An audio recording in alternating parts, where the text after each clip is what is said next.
बिस्मिल्लाहिर्रहमानिर्रहीम, अस्सलाम वालेकुम। बाखबर सवेरा आप देख रहे हैं। सुबह सवेरे हम आ जाते हैं, आपकी खिदमत में हाजिर होते हैं और ये आपका प्यार, आपकी मोहब्बत है जो रोज़ाना सुबह सवेरे हम इतना एनर्जेटिक फील करते हैं। और हमारी कोशिश ये होती है कि हम भी आपको अपने शो के ज़रिए जगाएं, बहुत सारी इन्फॉर्मेशन और सारी स्टोरीज़ जो हैं आज की दिन भर की शेयर करें।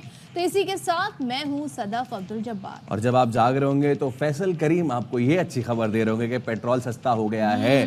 2-3 रुपए नहीं, इस बार 15 रुपए पूरा सस्ता हुआ है। वैसे मैं कभी सोचता हूँ ये तो अच्छी बात है कि 15 रुपए सस्ता हो जाए। फिर मैंने कैलकुलेट किया कि फ़र्ज़ कीजिए अगर मैं 20 लीटर पेट्रोल डलवाता हूँ तो मुझे कितना फ़ायदा होगा। तो मुझे फ़ायदा होगा 300 रुपए का। खैर, लेकिन पेट्रोल हो गया है सस्ता और हमें अच्छी तरफ देखना चाहिए। फाइनली कुछ सस्ता मतलब तो हुआ है। हमेशा से हम इस पे कह रहे होते हैं, देखें जी ये हो गया, पेट्रोल के प्राइस पर बढ़ गए, लेकिन इस दफ़ा पेट्रोल के प्राइस और भी दीगर जो पेट्रोलियम मसनूआत हैं वो कम हुई हैं। 15 रुपए, पूरे 15 रुपए कम हुए।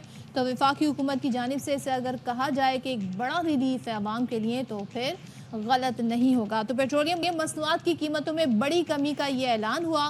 पेट्रोल 15 रुपए 39 पैसे सस्ता 273 रुपए 10 पैसे फ़ी लीटर अब हो गया है। तो वज़ीर आज़म शहबाज शरीफ ने पेट्रोलियम मसनूआत सस्ती करने की मंजूरी भी दी, नोटिफिकेशन भी जारी हुआ। जबकि डीजल 7 रुपए 88 पैसे सस्ता होने के बाद फ़ी लीटर 274 रुपए 8 पैसे का हो गया। और इसी तरह मट्टी का तेल 9 रुपए 86 पैसे फ़ी लीटर, लाइट डीजल की कीमत में 7 रुपए 54 पैसे कमी हुई। देखिए, खबर ये नहीं कि पेट्रोल सस्ता हो गया, खबर तो अब ये होनी चाहिए पेट्रोल सस्ता होने के बाद उससे जुड़ी दीगर अशिया सस्ती हुई या ना हुई। यानी कि सबसे पहले तो किराया वो कम होना चाहिए। फिर ये जो दीगर चीज़ें, मतलब कि चिकन की प्राइस तक कहते हैं कि भाई पेट्रोल महंगा हो गया तो चिकन की प्राइस भी महंगी होगी, तो क्या वो सस्ती हुई? अब हम इस चीज़ का इंतज़ार करेंगे कि जब बढ़ता है पेट्रोल तो बढ़ती हैं कीमतें, जब घटती है पेट्रोल की कीमतें तो फिर दीगर चीज़ों की कीमतों में कमी आएगी। आप इंतजार ही करते रहेंगे, होता ऐसा कुछ नहीं है, क्योंकि पेट्रोलियम मसनूआत की कीमतों में कमी की जो हिदायत हैं वो ये दी गई हैं। वज़ीर आज़म की जानिब से जो समरी है वो इरसाल कर दी गई है। और देखते हैं, वैसे आपको याद है निगरान हुकूमत में भी जब पेट्रोलियम प्राइस कम हुए थे तो उस वक्त के वज़ीर आज़म ने कहा था जी इसके असरात आवाम तक पहुँचने चाहिए। अब वो आवाम तक पहुँचे असरात या नहीं, आवाम क्या कहते हैं? हमारी नुमाइंदा इशरत खान हमारे साथ मौजूद है। इशरत, अस्सलाम वालेकुम, गुड मॉर्निंग। पेट्रोल की प्राइसेस में कमी हो गई, रात 12 बजे से इतलाक भी हो गया, लोग खुश हैं? जी बिल्कुल फैसल, सबसे पहले तो वालेकुम सलाम, गुड मॉर्निंग। वाकई ये सुबह सुबह बहुत अच्छी खबर है जो रात को निकल गई थी। जी पेट्रोल की कीमत पूरे 15 रुपए कम हो गई है। इसी तरह डीजल की कीमत है वो 7 रुपए कुछ पैसे कम हो गई है। यहाँ शहरियों से मेरी बात हुई थी, वैसे तो पेट्रोल पंप पे रश बहुत कम है। उनका यही कहना है कि 288 रुपए से अब 273 रुपए समथिंग कुछ पैसे आ गया है, तो ये अच्छी उम्मीद है। एक चीज़ और भी आपको बता दूं कि पूरे 15 दिन बाद ये कम हुए। अगर आज से पूरा 1 महीने बाद देखा जाए तो पेट्रोल की प्राइस 10 रुपए कुछ पैसे बढ़ाई गई थी, उसके बाद 15 दिन बाद इसी तरह 4 रुपए कुछ पैसे कमी कर दी गई थी और आज पूरे 15 दिन बाद फिर पूरे 15 रुपए कम कर दी गई है। लोगों का कहना है कि ये अच्छी नवीद है। आहिस्ता आहिस्ता अगर इसी तरह पेट्रोल पुरानी वाली प्राइस पे चले जाए तो शायद जो कुव्वत खरीद है लोगों की वो मुस्तहकम हो सके। यहाँ बहुत सारे लोगों से मेरी बात हुई है, सुबह सुबह ऑफिस जाते हुए पेट्रोल भरवा रहे थे अपनी गाड़ी में, तो उनका यही कहना है कि ये अच्छी खबर है। अच्छा। कुछ लोगों को बिल्कुल पता नहीं था, उनके चेहरे पे मैंने खुशी देखी। उनका कहना है कि जी आप बताएं कि कम आमदनी वालों के लिए अगर आटे में नमक के बराबर भी चीज़ कम हो तो वो खुश आइन बात होती है। लेकिन हमें उम्मीद है वफाकी हुकूमत से कि आहिस्ता आहिस्ता वो पेट्रोल की प्राइस कम करेंगे। लेकिन इस वक्त अगर आप देखें मेरे पीछे तो पेट्रोल पंप पे मैं मौजूद हूँ, लेकिन इस वक्त चूँकि रश बहुत कम है, आहिस्ता आहिस्ता लोग आ रहे हैं ड्यूटियों पे जाने के लिए। कुछ ने पेट्रोल भरवाया है, कुछ आके जब उन्हें पता चलता है कि जी पेट्रोल की प्राइस कम हो गई है तो खुशी का इजहार करते हैं। 2-3 लोगों से मेरी बात हुई है, उनका यही कहना है कि जी आहिस्ता आहिस्ता अगर ये तमाम चीज़ें कम होती रहें तो शायद जो दीगर अशिया है जो पेट्रोल की वजह से महंगी हो जाती है, ट्रांसपोर्टेशन चार्जेस के नाम पर आप देखें, अगर सब्जी दाल आटा रोटी इन तमाम चीज़ों की प्राइस में इसी तरह कमी हो तो शायद अच्छा हो जाएगा। बिल्कुल, अगर इसके असरात ज़ाहिर है फिर दीगर अशिया पर भी आएँ तो फिर इस पर बहुत बेहतर हो जाएगा। Thank you so much Ishrat, सुबह सवेरे आपने हमें बताया कि क्या लोग कह रहे हैं इस हवाले से, क्या रद्द-ए-अमल है। तो जनाब ये हो गए हैं पेट्रोल के प्राइस कम और उसके बाद शहरी खुश दिखाई दे रहे हैं और वैसे तो उन्हें यही खबर पेट्रोल के हवाले से सुनने को मिलती है, जी पेट्रोल में इजाफा हो गया है, रात 12 बजे नोटिफिकेशन जारी हुआ, रात 12 से इसका इतलाक हो गया है।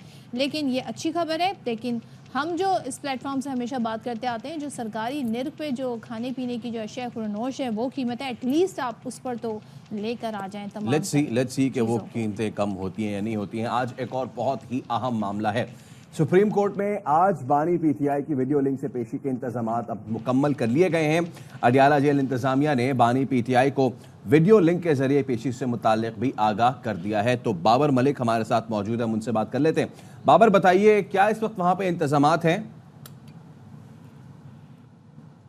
जी बाबर बताइए, तमाम तर इंतजामात मुकम्मल कर लिए गए?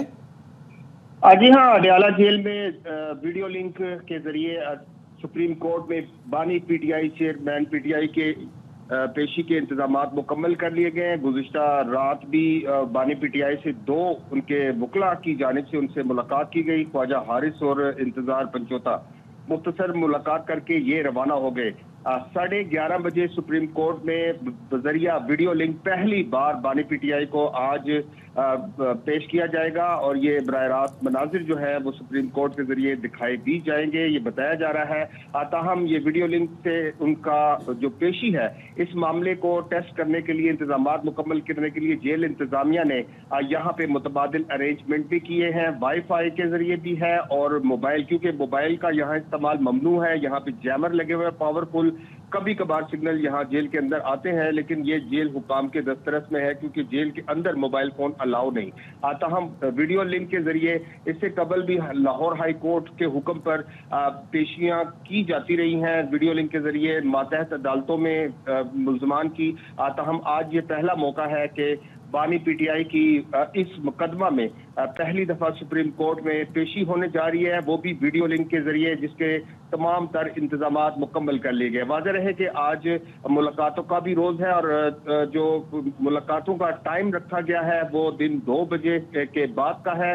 पहले जो है सुप्रीम कोर्ट में इसकी समाअत होगी, समाअत में पेशी के बाद जो है मुलाकातों का वक्त दिया गया है। ताहम अडियाला जेल में बानी पीटीआई की सुप्रीम कोर्ट में बजरिया वीडियो लिंक के इंतजामात मुकम्मल, टेस्टिंग भी की गई है। जी ठीक है, हमें बता रहे थे हमारे नुमाइंदे के वीडियो लिंक के जरिए जो पेश होने के मौका दिया गया है उसके तमाम तर इंतजामात मुकम्मल हो गए। बहुत शुक्रिया आपका। और साथ ही जैसे कि हम आपको बता रहे हैं कि आज वीडियो लिंक के जरिए सुप्रीम कोर्ट में नैब तरामीम केस की समाअत होगी, बानी पीटीआई पेश होंगे वीडियो लिंक के जरिए। और इससे पहले हम ये देख रहे हैं कि जो अडियाला जेल में जो पीटीआई की जो दीगर क़यादत है वो भी मुलाकात करेगी, हिकमत अमली तय की जाएगी, तमाम तर चीज़ें की जाएंगी। और ये पहली बार होने जा रहा है कि चीफ जस्टिस काजी फाइज ईसा की सरबराही में जो बेंच है उसके सामने बानी पीटीआई पेश होंगे बजरिया वीडियो लिंक। तो गुज़िश्ता समाअत में हमने देखा था कि चीफ जस्टिस ने बानी पीटीआई को ज़ाती हैसियत में पेश होने की इजाज़त देते हुए हुकूमत को भी ये हिदायत की थी कि इस हवाले से जो भी इंतज़ामात हैं वो मुकम्मल किए जाएँ। सो अडियाला जेल इंतज़ामिया ने फिर वीडियो लिंक के ज़रिए इंतज़ामात मुकम्मल कर लिए हैं, जैसे कि अभी थोड़ी देर पहले हमारे नुमाइंदे अपडेट्स भी दे रहे थे। और साथ ही जो रहनुमा पीटीआई हैं लतीफ़ खोसा, वो भी ये कहते हैं कि इंशाअल्लाह बानी पीटीआई हफ्ते 10 दिन में जेल से बाहर आ जाएंगे। हुसैन अहमद चौधरी हमारे नुमाइंदे साथ हैं, ज़रा हम उनसे अहवाल जान लेते हैं। बताइएगा हुसैन अहमद चौधरी के क्या आपके पास अपडेट्स हैं इस मखसूस जो सिचुएशन है जिसमें वीडियो लिंक के ज़रिए पेशी भी होगी और नैब तरामीम केस है, ये क्या अपडेट्स हैं? जी देखिए, जो पीडीएम की गुज़िश्ता हुकूमत थी उनकी जानिब से नैब तरामीम थी जिन्हें बानी पीटीआई ने सुप्रीम कोर्ट में चैलेंज किया था और उस वक्त की जो चीफ जस्टिस उमर अता बंदयाल थे उनकी सरबराही में जो बेंच था उन्होंने नैब तरामीम का लदम करार दे दी थी। और उसके बाद दोबारा हुकूमत की जानिब से ये तरामीम जो है वो सुप्रीम कोर्ट में चैलेंज की गई, रसानी अपील दायर की गई थी जिसकी सरबराही चीफ जस्टिस काजी फाइज ईसा की सरबराही में बेंच ने की थी। और अदालत ने पहले ही समाअत पर जो है वो जो एहतसाब अदालतें हैं उनको हतमी फैसले से रोक दिया था। उसके बाद ये केस जो है वो नहीं लगा। अब दोबारा ये जब केस लगा है तो चीफ जस्टिस काजी फाइज ईसा ने गुज़िश्ता समाअत पर रिमार्क्स लिए थे कि चूंकि ये दरखास्त गुजार जो है वो बानी पीटीआई थे तो इसलिए उनको सुनना लाजिम होगा, चूंकि वो जेल में है तो ये बताया गया था उनके वकील की जानिब से कि अगर उनको सुप्रीम कोर्ट में पेश किया जाए तो बेहतर होगा, नहीं तो वीडियो लिंक के जरिए उनको पेश किया जाए और उनका मौका किया जाए। उस पर चीफ जस्टिस की सरबराही में जो बेंच था जिसमें जस्टिस अतर मीनाल्लाह भी शामिल थे, उन्होंने हुकूमत को और अटॉर्नी जनरल को हिदायत की थी कि अडियाला जेल में वीडियो लिंक के इंतजाम मुकम्मल किए जाएं और जुमेरात को इस केस को सुना जाएगा और बानी पीटीआई के का जो मौकफ है या जो दलाइल है वो वीडियो लिंक के जरिए सुने जाएंगे। जिसा नुमाइंदे बाबर मलिक ने बताया कि जेल इंतजामिया की जानिब से आखिरी शक्ल दे दी गई है वीडियो लिंक के जरिए। तो सुप्रीम कोर्ट में भी तमाम होने जा रही है, समाअत का टाइम क्या दिया गया है? जी देखिए, सुप्रीम कोर्ट में जो बेंच है काजी फाइज ईसा जो चीफ जस्टिस है उनकी सरबराही में 11:30 बजे बेंच की समाअत बाकायदा बेंच समाअत शुरू करेगा और तमाम इंतजाम मुकम्मल कर लिए गए हैं। सुप्रीम कोर्ट के अतराफ में आते में सिक्योरिटी के इंतहाई सख्त इंतजाम किए गए हैं। और ये इन कैमरा इजलास होगा? जी देखिए, अमूमन तो आप देखते होंगे कि सुप्रीम कोर्ट की सारी जो प्रोसीडिंग है वो लाइव होती है, कुछ केसों की लाइव नहीं होती, लेकिन गुज़श्ता समाअत की अगर बात करें तो उसमें लाइव प्रोसीडिंग थी और बाकायदा जो सुप्रीम कोर्ट की वेबसाइट है उसका लिंक दिया गया था। लेकिन आज चूंकि बानी पीटीआई वीडियो लिंक के जरिए पेश होंगे, ताहम अभी तक ये बताया नहीं गया कि इसकी लाइव स्ट्रीमिंग होगी या फिर इन कैमरा होगी। ताहम 11:30 बजे जो है वो चौधरी, ये पहले से बता दिया जाता है कि लाइव स्ट्रीमिंग होगी कि नहीं होगी, लाइव टेलीकास्ट होगी कि नहीं होगी? जी देखिए, सुप्रीम कोर्ट में अमूमन इस तरह होता है कि जब अगर 11:30 बजे समाअत हो तो 11 बजे तक ये वाजे हो जाता है कि इसकी लाइव स्ट्रीमिंग होगी या नहीं।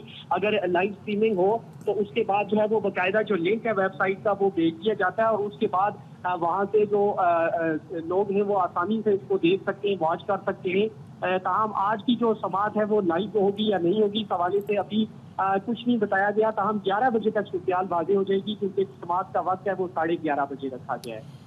ठीक है हुसैन अहमद चौधरी, आपसे हम इस हवाले से अपडेट्स भी लेते रहेंगे। आज अहम केस है सुप्रीम कोर्ट में नैब तरमीम में वफाकी हुकूमत की जो इंट्रा कोर्ट अपील है इसकी समाअत होने जा रही है और हुकूमत ने समाअत में वीडियो लिंक के ज़रिए इमरान खान की जो पेशी है, बानी पीटीआई की जो पेशी है उसके तमाम तर इंतजामात मुकम्मल कर लिए हैं और चीफ जस्टिस पाकिस्तान की सरबराही में 5 रुकनी लार्जर बेंच इस केस की समाअत कर रहा है और गुज़िश्ता समाअत में हिदायत की गई थी हुकूमत को कि पेशी के इंतजामात किए जाएँ। 11:30 बजे जैसे कि हमारे नुमाइंदे बता रहे हैं कि समाअत का बाकायदा आगाज़ होगा और जो बाकी जजेस साहिबान हैं चीफ जस्टिस के अलावा उनमें justice Aminuddin, justice Jamal Khan Mandokhail, justice Athar Minallah और जस्टिस हसन अजहर रिजवी शामिल हैं। और आपको याद दिला दें कि बानी पीटीआई की दरख्वास्त पर सुप्रीम कोर्ट ने नैब तरमीम कलादम करार दे दी थी लास्ट ईयर।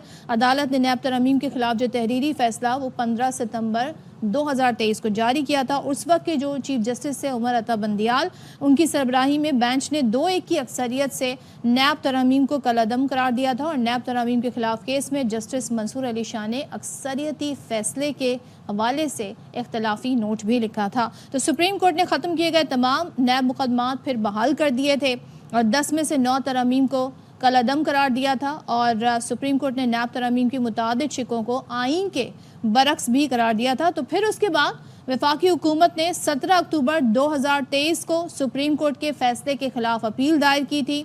सुप्रीम कोर्ट ने इंट्रा कोर्ट अपील की समाअत में बानी पीटीआई की अडियाला जेल के ज़रिए जो वीडियो लिंक है उसके ज़रिए हाजिरी का हुक्म दे रखा है। अब हमारे सामने तमाम तर रिपोर्ट्स ये हैं कि तमाम तर इंतजामात मुकम्मल हैं। अडियाला जेल में तमाम तर इंतजामात जो है वो मुकम्मल कर लिए गए हैं, लेकिन ये इसकी लाइव स्ट्रीमिंग होगी या नहीं इसके बारे में अभी हतमी तौर पे नहीं बताया गया। गुज़िश्ता रोज़ जो समाअत हुई वो तो लाइव स्ट्रीमिंग हुई जिसको तमाम तर टेलीविज़न चैनल्स ने ब्रॉडकास्ट भी किया। अमूमन जैसे कि हमारे नुमाइंदे हुसैन अहमद चौधरी ने बताया कि अमूमन अगर लाइव टेलीकास्ट होनी होती है लाइव स्ट्रीमिंग के बाद तो वो 11 बजे तक बता दिया जाता है क्योंकि 11:30 बजे समाअत का आगाज़ होता है। तो अब इंतज़ार करना पड़ेगा इस चीज़ का कि 11 बजे हमारे सामने क्या सिचुएशन सामने आती है और 11 बजे हमें पता चल पाएगा कि आज की जो समाअत जिसमें 9 महीने के बाद बानी पीटीआई को ये मौका मिला है कि वो समाअत में शिरकत कर सकें लाइव, इस तरीके सिचुएशन उसकी क्या बनती है, क्या ये इजलास इन कैमरा होगा या फिर इसकी लाइव स्ट्रीमिंग होगी,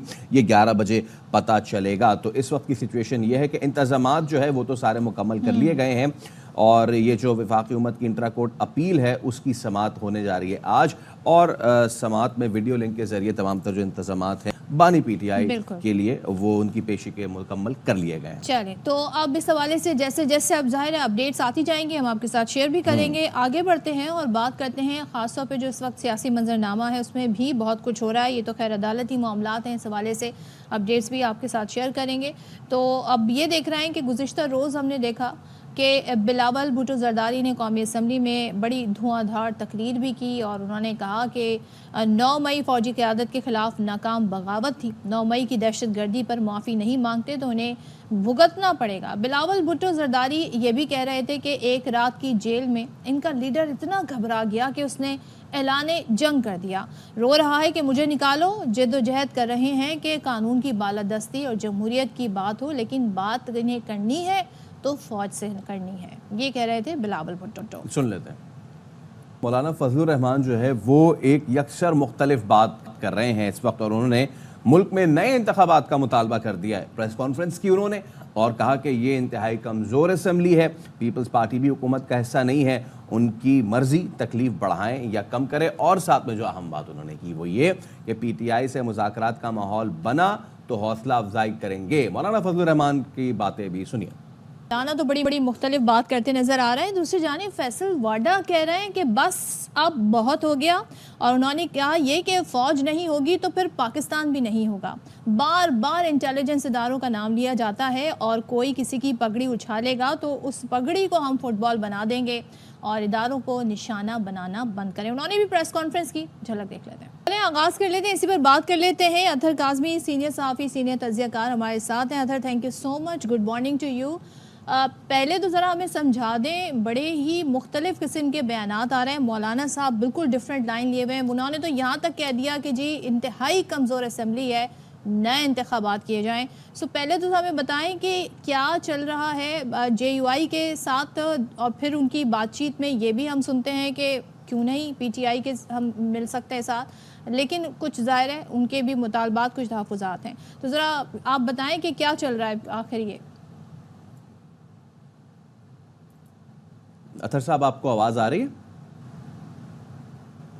ओके, अतहर साहब से हम रब्ता करने की कोशिश करेंगे और कुछ थोड़ा सा ज़ाहिर है जो आपने अहाता किया है ना, issues वो बड़ी इंटरेस्टिंग सिचुएशन बन रही है। हाँ। 6 महीने पहले ये सिचुएशन नहीं बन रही थी, लेकिन ख़ास तौर पे अब जो मौलाना फजलुर रहमान जो हैं वो ये बयान दे रहे हैं। उन्होंने तो ये भी कह दिया कि भाई पीपल्स पार्टी की भी हुकूमत नहीं है, ये मतलब कि इतनी कमज़ोर पार्लियामान है कि इसमें पीपल्स पार्टी की भी हुकूमत आती नज़र नहीं आ रही है। बिल्कुल। सो अतहर, अस्सलाम वालेकुम, आप सुन सकते हैं मुझे? जी, अभी मैं आपको सुन सकता हूँ सदफ। चलिए, गुड मॉर्निंग। सुबह सवेरे कुछ ज़ाहिर है इस तरह के मामला हो ही जाते हैं। ये बताइएगा, सबसे पहले हम कल हमने 2 बड़ी अहम प्रेस कॉन्फ्रेंस देखी। एक फैसल वाडा बात कर रहे थे, दूसरी जानिब मौलाना साहब बात कर रहे थे।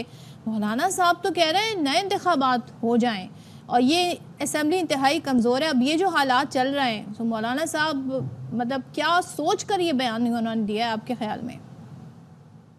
देखिए, जब पिछली असेंबली थी जिसमें मौलाना की बाद में हुकूमत भी बनी और उनके बेटे वजीर भी बने, तो उस असेंबली को भी मौलाना कहते थे कि वो जाली असेंबली है, हम उसमें नहीं बैठेंगे, और पहले दिन से वो ये कहते थे कि उसको ख़त्म किया जाए और नए इंतखाबात करवाए जाएं। पर बाद में जब PDM बनी, वो उसके सरबराह बने, उसके बाद जब हुकूमत आई, इमरान खान के खिलाफ तहरीक अदम एतमाद हुआ तो उस हुकूमत में वो शामिल हुए, उनके साहबजादे वजीर बने। तो अभी भी मुझे ये नहीं लगता कि मौलाना जो है उनकी ये कोई हतमी पोजीशन है। ठीक है, इस वक्त उनके हुकूमत से इख्तलाफात हैं, हो सकता है कि उनकी जमात को उतना शेयर ना मिला हो जितना वो एक्सपेक्ट कर रहे हैं। तो जो अगर कोई ये समझ रहा है कि मौलाना की ये फाइनल पोजीशन है और मौलाना की ख्वाहिश होगी कि हर हालत में इस हुकूमत को गिराया जाए, मेरे ख्याल में मौलाना इस हुकूमत के साथ काम करने में ज्यादा कंफर्टेबल होंगे बनिस्बत इमरान खान साहब के।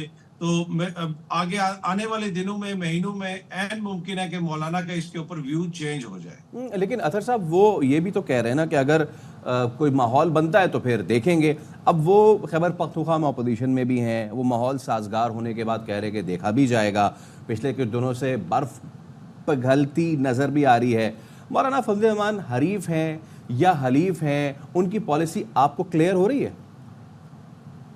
देखिए, मौलाना साहब अपनी पोजीशन को मुस्तहकम करने के लिए डिफरेंट पोजीशन ले रहे हैं। वो ना वो इस वक्त किसी के हलीफ है ना किसी के हरीफ है, वो बुनियादी तौर पे अपने वकील हैं इस वक्त, और मौलाना की सियासत का यही तर्ज अमल है कि वो हर हुकूमत के दौरान या जो भी सेटअप होता है उसमें कभी वो उनका वो टेम्परेचर ऊपर ले जाते हैं, वो अपोजिशन का किरदार अदा करते हैं, सख्त बयानात देते हैं, लेकिन माजरत के साथ कोई एक उनकी पोजीशन किसी जगह पे रहती नहीं है। जिस तरह मैंने पहले कहा कि वो एक मौके के ऊपर वही इसी इलेक्शन कमीशन के सामने खड़े होकर किस किस्म के मुजाहरे करते थे, किस किस्म की बात करते थे, बाद में फिर जब हुकूमत में आ गए तो वो असेंबलियां उनके लिए ठीक हो गई। तो अभी भी वो सिर्फ और सिर्फ इक्तदार में अपना जो उनका हिस्सा है उसके लिए मेरे ख्याल में उनकी वो है पोजीशनिंग है। मुझे ये नहीं लगता कि ये हतमी पोजीशन है कि वो इमरान खान के साथ मिल गए हैं और इस हुकूमत को गिराना चाहते हैं। ऑल्दो कि कुछ लोग ये समझते हैं कि मौलाना इमरान खान साहब के साथ मिल के इस हुकूमत को गिरा देंगे, मेरे ख्याल में ऐसा कतई नहीं होगा। वो अपनी पोजीशन देखेंगे। अगर इस हुकूमत के अंदर ही उनको कोई बेहतर ऑफर आती है सियासी, तो वो मुझे नहीं लगता कि देर लगाएंगे उसको कबूल करने में। और अधर बिलावल ने कल जो तकरीर की, अमूमन पीपल्स पार्टी हम देख रहे हैं कि इस वक्त जो एक ग्रैंड डायलॉग की बात हो रही है, तमाम जमातें ऑन बोर्ड नज़र भी आती हैं कि चलो बात कर लें, लेकिन उन्होंने हवाला दिया कि पीटीआई बात सियासी जमातों से नहीं करना चाहती, वो जिनसे बात करना चाहती है वो बड़ा क्लियर है। फिर उसकी उन्होंने एक एग्जाम्पल कुछ अपने तौर पर सीएम केपी की भी दी कि देखें जी उन्होंने उनको भी खुश रखना है बानी पीटीआई को, उन्होंने सीएम भी रखना है। तो क्या ऐसा इशारा उनकी तरफ से है कि जैसे वो कोई फरमाइशी सीएम है या फिर कंसेंसस नहीं था पार्टी के अंदर? कहाँ इशारा कर रहे हैं बिलावल इस बात को लेके?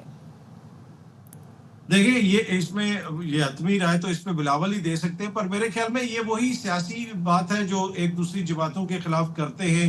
पाकिस्तान तहरीक इंसाफ जो है वो शहबाज शरीफ साहब के हवाले से कहती है, बिलावल साहब के हवाले से कहती है। अब बिलावल साहब ने बड़ी सख्त बातें की, दोबारा 9 मई की बात की। अब इशू ये है कि इनके पास अपना कोई सियासी बयानिया नहीं है इस वक्त। अब हालिया जो दुबई प्रॉपर्टी लीक्स हुई उसमें भी सारी उस क़यादत के नाम आए जो पहले भी नाम आते रहे, ऑल्दो कि वो जितनी मर्जी वजाहतें दें कि हमने पहले डिक्लेयर किया हुआ है, ये है वो है, तो इनके पास और कुछ भी नहीं है आवाम को दिखाने के लिए।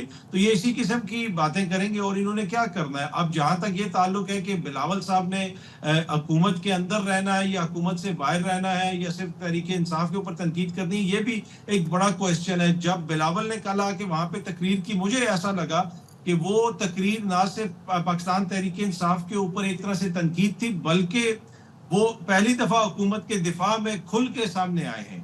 अगर वो तहरीक इंसाफ पे तनकीद ना करते, अपनी कोई बात करते, तो फिर वो शायद होता कि जनाब उन्होंने कोई सिर्फ अपना कोई सियासी पॉइंट देना है। लेकिन मुझे ये लगा कि हुकूमत प्रेशर में है, और जिस प्रेस कॉन्फ्रेंस का आपने जिक्र किया कि वहां पे वाडा साहब की भी प्रेस कॉन्फ्रेंस हो रही है, तलाल चौधरी साहब की भी प्रेस कॉन्फ्रेंस हुई, कामरान टसूरी साहब की भी प्रेस कॉन्फ्रेंस हुई, उसी के तनाजुर में मैं बिलावल साहब की तकरीर भी देखता हूँ। हुकूमत जो प्रेशर फील कर रही है, इस वजह से बिलावल साहब जो है वो हुकूमत के ज्यादा करीब हो रहे हैं, और आने वाले दिनों में आप देखेंगे कि जो जो प्रेशर बढ़ेगा, बिलावल हुकूमत के हक में ज्यादा तकरीरें करना शुरू हो जाएंगे और तहरीक इंसाफ पे ज्यादा तनकीद करेंगे। क्योंकि अगर हुकूमत जाती है तो बिलावल साहब भी इस हुकूमत का हिस्सा है, ऑल्दो वो ये कहते हैं कि हम इसका हिस्सा नहीं है, लेकिन ये वो प्रेशर है जो वो फील कर रहे हैं। इस सारी सूरत हाल में तो क्या हुकूमत बहुत ज़्यादा प्रेशर में है? मतलब आपकी बातों से तो मुझे लग रहा है कि काफ़ी प्रेशराइज हो गई है, जबकि यहाँ तो हमें बताया जा रहा है जी मईशत भी इस्तेहकाम की तरफ जा रही है, मामलात भी ठीक हैं,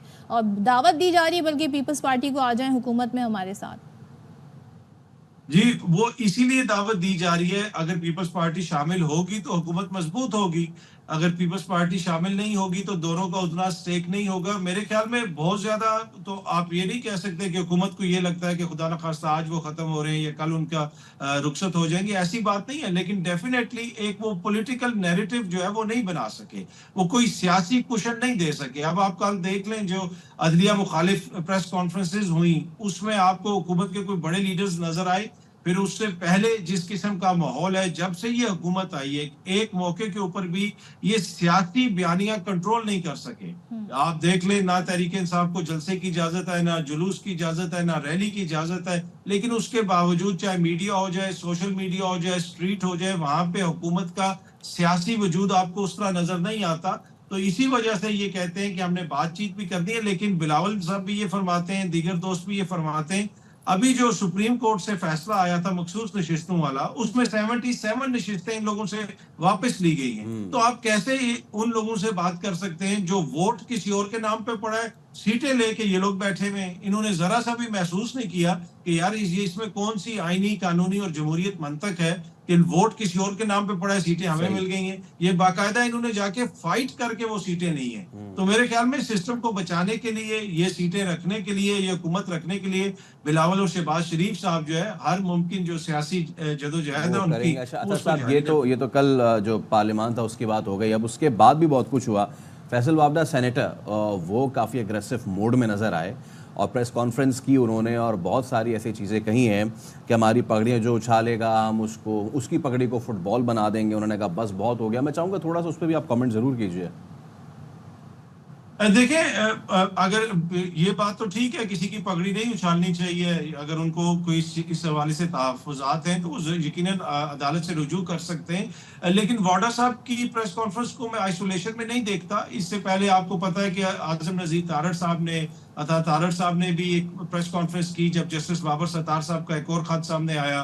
फिर तलाल चौधरी साहब ने भी की है, फिर कामरान कसूरी साहब ने भी की है। तो ये वो जो 6 जजेस के खत वाला मामला है, उस सारे मामले के ऊपर मुझे ये लगता है कि हुकूमत थोड़ा सा प्रेशर फील कर रही है और जिस तरफ चीजें जा रही हैं वो एग्जीक्यूटिव को गालिबन सूट नहीं करती।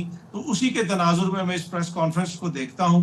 अब ये देखते हैं कि आगे हुकूमत का इसके ऊपर क्या रद्द-ए-अमल आता है। यहाँ पे अगर ये सिलसिला रुक गया तो ठीक है, लेकिन अगर कोई बहुत ज्यादा सख्त किस्म की बातें की गई और जिस तरह माजी में मरियम नवाज साहिबा अदलिया और जज साहिबान के नाम लेने के इंतहाई तहज़ीक आमेज किस्म की प्रेस कॉन्फ्रेंसेज या तकारीर वगैरह करते रहे हैं, जलसों में जजेस की तस्वीरें लगाते रहे, अगर कोई ऐसी सूरत हाल अब बनी तो मेरे ख्याल में उसका रद्द-ए-अमल आएगा। क्योंकि एक माहौल बना हुआ है इस किस्म का। लाहौर हाई कोर्ट के चीफ जस्टिस साहब ने भी 5 जज साहिबान के नाम दिए इंसदाद दहशतगर्दी की अदालतों के लिए। उनको मरियम नवाज की हुकूमत उनका नोटिफिकेशन नहीं कर रही। इलेक्शन कमीशन ट्रिब्यूनल्स में जो नाम भेजे गए हैं जज साहिबान के लाहौर हाई कोर्ट की तरफ से, उनके वो नोटिफिकेशन नहीं कर रही। तो एक तनाव तो है एग्जीक्यूटिव में और अदलिया में। अब ये देखना है कि किस हद तक इसको वो हल कर लेते हैं पहले, या ये मजीद इसमें इजाफा और होगा। आज भी बड़ी एक इम्पॉर्टेंट समात है, नायब तरामीम केस है चीफ जस्टिस की सरबराही में। 11:30 बजे आगाज़ होगा। पहली बार ज़ाहिर चीफ जस्टिस के सामने वीडियो लिंक के ज़रिए बताया जा रहा है कि बानी PTI पेश होंगे और उनकी भी एक बैक स्टोरी आपको पता है। चीफ जस्टिस काजी फाइज ईसा के खिलाफ जो रेफरेंस आया था तो क्या मामलात रहे थे। लेकिन कल मैं देख रही थी जावेद लतीफ़ साहब या जो नून लीग के दीगर रहनुमा वो इस पर भी तनकीद कर रहे हैं। वो ये कह रहे हैं देखें जी, सहूलत कारी का सिलसिला तो जारी है, ये रुका नहीं था, इसलिए वीडियो लिंक के जरिए इंतजाम किए गए। तो इसको हुकूमत पर इस तरह से इंटरप्रिटेट करेगी अतर काज़मी साहब? देखिए, माजी में अगर if I am not mistaken कि जब मियां साहब कैद थे, उनकी हुकूमत का खात्मा हुआ था, तो एक मौके पे वो भी सुप्रीम कोर्ट में पेश हुए थे, उनको भी पेश किया गया था। इसी तरह भुट्टो साहब भी जब थे तो वो भी, मुझे कोई आज बता रहा था कि वो भी माजी में पेश हो चुके हैं। तो हुकूमत तो तनकीद करेगी। अब वीडियो लिंक के जरिए क्या इमरान खान साहब को पेश किया जाएगा, ये भी एक बड़ा क्वेश्चन है। ऑल्दो कि अदालत ने वाज़ेह तौर पे लिखवाया है कि किसी किस्म की कोई टेक्निकल खराबी नहीं होनी चाहिए। ना सिर्फ अदालत का मसला नहीं, आप देख लें कि इमरान खान साहब को किसी भी अदालत में पेश नहीं किया जा रहा। जहां पे उनके मुकदमात चल रहे हैं वहां पे भी वो पेश नहीं हो रहे।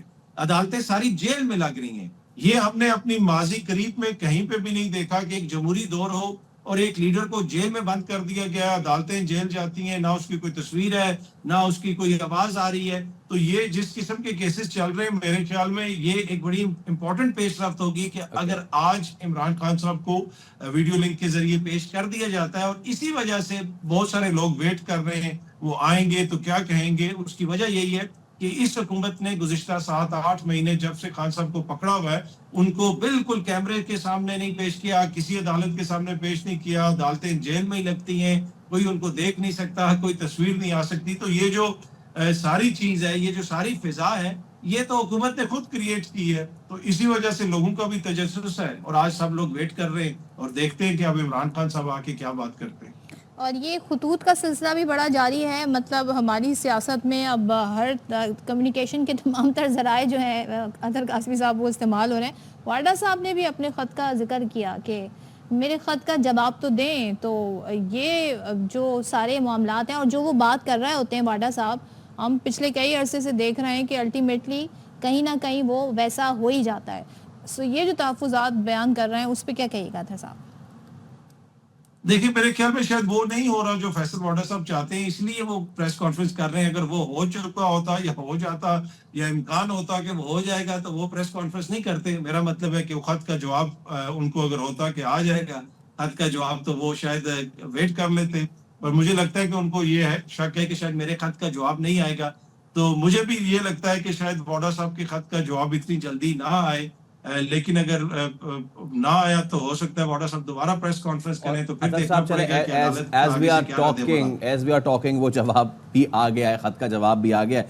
वो भी जरा अपने नाजरीन को हम कर देते हैं अपडेट कि इस्लामाबाद हाईकोर्ट के रजिस्ट्रार ऑफिस ने फैसल वाडा के खत का जवाब दे दिया है। जवाब अब आपको बताते हैं। जवाब में लिखा है, आइन में जज बनने के लिए किसी और मुल्क की शहरियत या रहाइश रखना ना अहलियत नहीं है। किसी भी वकील से हाई कोर्ट का जज बनते वक्त दोहरी शहरियत की मालूमात नहीं मांगी जाती। जस्टिस अतहर मिनुल्लाह ने 6 जजेस के खत पर अस खुद केस की कार्रवाई में इस बात को वाजे किया। जस्टिस अतहर मिनुल्लाह ने बताया, जस्टिस बाबर सत्तार के ग्रीन कार्ड का मामला सुप्रीम जुडिशल काउंसिल में डिस्कस हुआ। चलें तो इस खत पे मजीद क्या है बात कर लेते हैं हमारे नुमाइंदे हुसैन अहमद चौधरी से। बताइएगा जवाब में क्या है हुसैन चौधरी। जी देखिए, इस्लामाबाद हाई कोर्ट के रजिस्ट्रार ऑफिस ने सेनेटर फैसल वाडा के खत का जवाब दे दिया है। जवाब में कहा गया कि आईनी पाकिस्तान में जज बनने के लिए किसी और मुल्क की शरीयत या रिहाइश रखना नाअहलियत नहीं है। किसी भी वकील से हाई कोर्ट का जज बनते वक्त उससे दोहरी शरीयत की मालूमात नहीं मांगी जाती। जस्टिस अतहर मिनुल्लाह ने 6 जजेस के खत पर आज खुद नोटिस केस की कार्रवाई में इस बात को वाज़ेह किया है। जवाब में कहा गया है कि जस्टिस अतहर मिनुल्लाह ने बताया कि जस्टिस बाबर सत्तार के ग्रीन कार्ड का मामला सुप्रीम जुडिशल काउंसिल में डिस्कस हुआ। सुप्रीम जुडिशल काउंसिल ने डिस्कशन के बाद जो है जस्टिस बाबर सत्तार को बतौर जज मुकर्रर करने की मंजूरी दी थी। रजिस्ट्रार ऑफिस ने लिखा है कि ये अदालत जुडिशल कमीशन में होने वाली डिस्कशन का रिकॉर्ड नहीं रखती। हाईकोर्ट की प्रेस रिलीज में वजाहत की गई थी कि जस्टिस बाबर सत्तार ने उस वक्त के चीफ जस्टिस को बताया था कि वो ग्रीन कार्ड रखते हैं। फैसल वाडा ने जस्टिस बाबर सत्तार की जाने से तैनाती से कब ग्रीन कार्ड होल्डर होने की इंफॉर्मेशन फराहम करने का रिकॉर्ड मांगा था, जिस पर एक सफ़े पर मुश्तमिल जो खत है अब वो वापस भिजवा दिया गया है। उसका जवाब रजिस्ट्रार ऑफिस की जानिब से। ठीक है, हुसैन चौधरी हमें इस हवाले से आगाह कर रहे थे, थैंक यू सो मच। और ये ख़त जो कि फैसल वाडा ने लिखा था उसका जवाब अब उन्हें मिल गया है। तो आगे भी चल के हम बात करेंगे इस हवाले से। पहले मतलब काज़मी साहब से बात कर रहे थे, thank you. Is he still on line? No. अच्छा अतहर साहब आपका बहुत शुक्रिया, थैंक यू सो मच। और आज जब ये समाज शुरू होगी उस वक्त भी हम आपको अपडेट रखेंगे। शो में और भी बहुत कुछ है आपके लिए, लेकिन पहले एक ब्रेक हमारे साथ रहिए।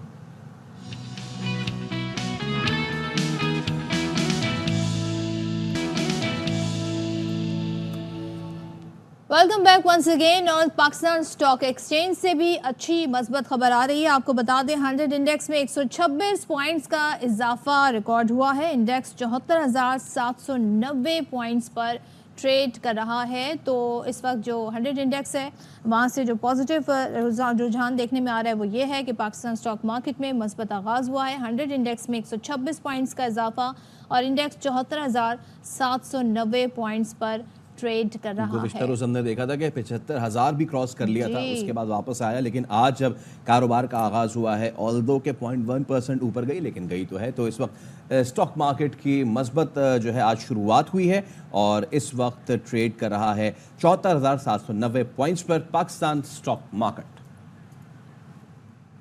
ये जो वज़ीर आला सिंध ने सवाल किया है, यही सवाल अब हम करने जा रहे हैं। हमारे साथ मौजूद हैं रिपोर्टर सिंध लाला असद पठान। लाला असद, बहुत शुक्रिया, अस्सलाम वालेकुम, गुड मॉर्निंग। वज़ीर आला ने पुलिस से पूछा है कि भाई जब ये सब हो रहा था, डाकू घर में घुसे, तो पुलिस कहाँ है? आप हमें बताइए कहाँ है पुलिस? फैसल, वज़ीर आला सिंध को खुद को पता है कि पुलिस वीवीआईपी ड्यूटीज़ पे है। पुलिस जो है वो तमाम जजेस की, ब्यूरोक्रेट्स की, पॉलिटिशियंस की हिफाजत के लिए मामूर है। आम लोगों की हिफाजत के लिए पुलिस मामूर नहीं है। उसकी वजह यह है कि 1 लाख पुलिस पूरे सिंध में है, तकरीबन 1 लाख, जिसमें से कोई 45,000 के करीब कराची डिवीज़न में है, बाकी पूरे सिंध में है। तो अब अगरचे 25 लाख 30 लाख के डिस्ट्रिक्ट पर आप पुलिस की तादाद रखेंगे 2000 और उसमें से 1200-1300 वीवीआईपी ड्यूटीज़ पर मामूर होंगे, तो बाकी 600-700 पुलिस वालों से आप क्या अमन अमान को टैकल कर पाएंगे? क्या सारी रात की पेट्रोलिंग होगी? ये बात वज़ीर आला सिंध को भी समझ में आनी चाहिए। अगरचे वो चाहते हैं कि सिंध में अमन अमान हो, सिंध के अमन अमान की सूरत हाल बेहतर हो, तो इस वीवीआईपी कल्चर का खात्मा करना पड़ेगा। ये जो एक फ़ौज ज़फ़र मौज पूरे जो वीवीआईपी कल्चर के ऊपर जो उनकी हिफाजत के लिए लगाई जाती है, इसको अवाम की हिफाजत के लिए नीचे लाया जाए और उनको मामूर किया जाए, तो फिर ही बेहतरी आ सकती है। पन्नू आकिल का जो बच्चा अगवा हुआ है, ये बहुत एक भोंडा मजाक है सिंध के लोगों के साथ, और ये आज से नहीं है। इससे पहले जैकबाबाद में अगवा, उससे पहले कश्मीर में अगवा, घोटकी में अगवा, शिकारपुर में अगवा, सखर में भी इससे पहले इस तरह के वाक़यात हो चुके हैं। जब मासूम बच्चे आपके महफूज नहीं हैं, तो आप ये समझें कि सिंध के लोग जो सिंध में सखर और इस पूरे डिवीज़न में या पूरे पाकिस्तान में जो फैमिलीज़ और बिलखुसूस जो माएँ हैं, वो किस ट्रॉमा से गुजर रही होंगी जब वो ये न्यूज़ वो देखती होंगी कि किसी का भी बच्चा किसी भी इलाके में महफूज नहीं है, उनको अगवा कर लिया जाता है। तो ये गवर्नमेंट की बहुत बड़ी रिस्पॉन्सिबिलिटी है, न सिर्फ गवर्नमेंट की, तमाम लॉ एंड ऑर्डर नाफिज करने वाली एजेंसीज़ की और फोर्सेस की, कि इस तरह के तमाम जो है वो ब्लैक शीप्स के ख़िलाफ़ सख्त से सख्त ऑपरेशन किया जाए और इनका कला कमा किया जाए। और इनको ये जो आज दंदनाते फिर रहे हैं, उसका सबसे बुनियादी इशू ये है कि हमारा क्रिमिनल जस्टिस सिस्टम फेल हो चुका है। हमारा क्रिमिनल जस्टिस सिस्टम फेल होने की वजह से इन जितने भी जराइम पेशा अफराद हैं, उनको अदालतों से सज़ाएँ नहीं होती और वो बासानी वहाँ से ज़मानतों पर रिहा हो जाते हैं और दोबारा जाकर वो अपने गिरोह तश्कील देते हैं और उन गिरोहों के ज़रिए इस तरह की वारदातें करते हैं। और आजकल तो ये सूरत हाल बनी हुई है कि कच्चे का पूरा इलाका नो-गो एरिया बना हुआ है स्टेट के लिए, रियासत के लिए। तो ये एक बहुत बड़ा क्वेश्चन मार्क है रियासत के लिए कि अगर इसी तरह बच्चे अगवा होते रहे और लोग अगवा होते रहे तो रियासत कहाँ खड़ी होगी। आपने रियासत की बात की, कई बयानात आते हैं, रियासत की रिट को चैलेंज नहीं होने दिया जाएगा, रियासत की रिट को कोई चैलेंज नहीं कर सकता। रियासत ने अपनी पूरी ताकत दिखाई, पुलिस ने कहा कि हमारे पास असला नहीं है, रेंजर्स जो है वो भी अब शामिल हो गई, फिर पुलिस ने कहा हमारे पास मिलिट्री ग्रेड असला नहीं है, उनको उसकी भी प्रोविजन के मामलात हो गए हैं। रियासत की रिट को चैलेंज करने का बयान सिर्फ कराची में बैठ के देना है या फिर उसका अमली मुजाहरा करना है इस कच्चे में आके? देखें फैसल, एक बात मैं आपको वाज़ेह तौर पे बता दूं कि इसमें कोई शक नहीं है कि हमारी रियासत बहुत ज़्यादा ताकतवर है, मगर जागे, नींद से जागे, नींद से नहीं जागते। और इतनी देर से नींद से जागते हैं कि जब इतना नुकसान हो चुका होता है कि उसकी भरपाई करते करते सालों लग जाते हैं, नींद से नहीं जागते। ये बहुत बड़ा एक गंभीर इशू है।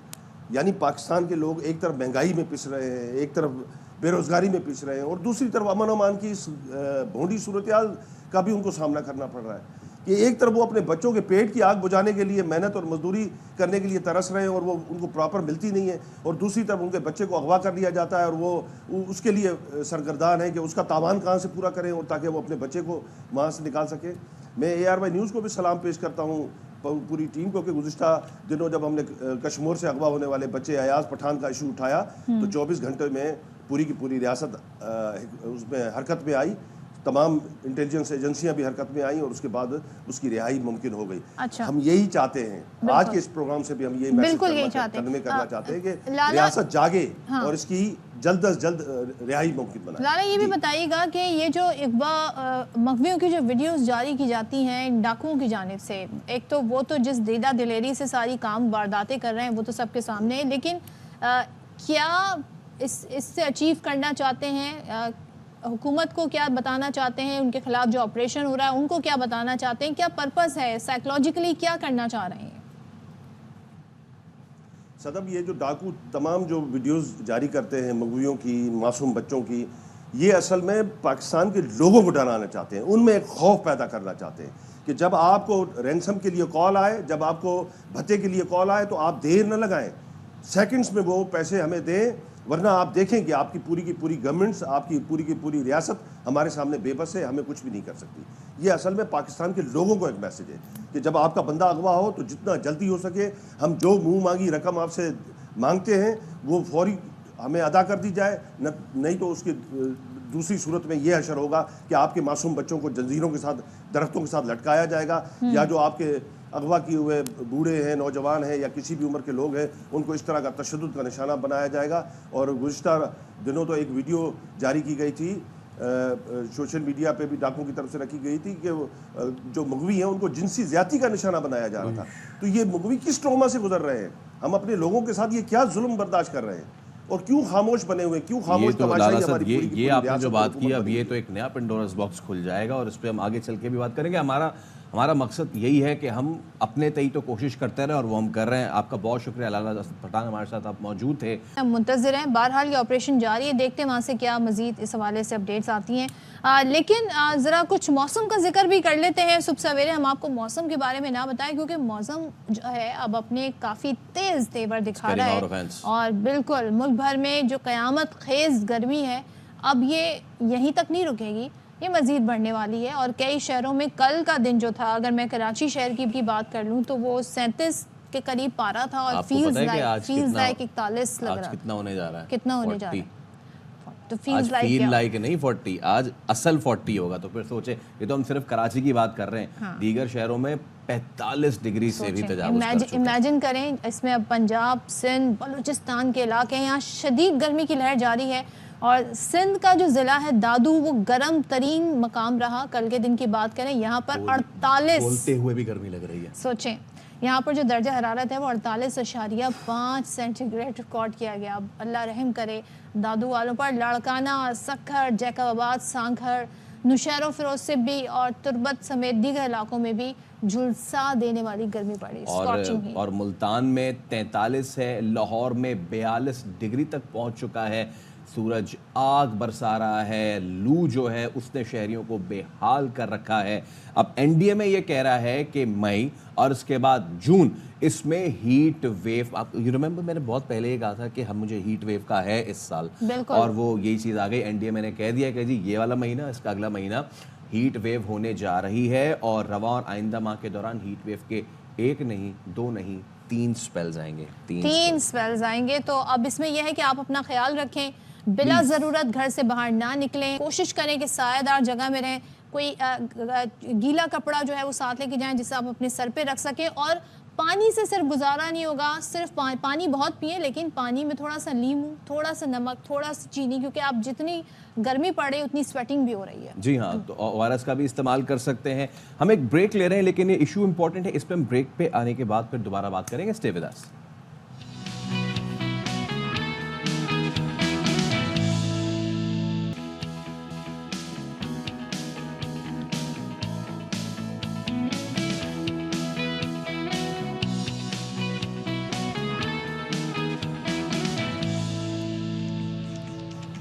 अस्सलाम वालेकुम, वेलकम बैक वंस अगेन। 10 बज गए हैं और हमारे शो खबर आपको दे देते हैं कि इंसदादे दहशतगर्दी अदालत रावलपिंडी ने 9 मई के 2 मुकदमात में वज़ीर आला केपी, अली अमीन गंडापुर, राजा बशारत, जरताज गुल समेत 10 कारकुनों की जमानत कबल गिरफ्तारी मंजूर कर ली है। तो बाबर मलिक मजीद डिटेल बता रहे हैं। जी बाबर। जी हाँ, रावलपिंडी इंसदादे दहशतगर्दी की खसूसी अदालत के जज मलिक एजाज आसिफ ने दोनों जानिब से दलाइल सुने। वज़ीर आला KPK की अली अमीन गंडापुर की जानिब से मोहम्मद फैसल एडवोकेट पेश हुए, जबकि राजा बिशारत की जानिब से सरदार अब्दुल राजिक पेश हुए।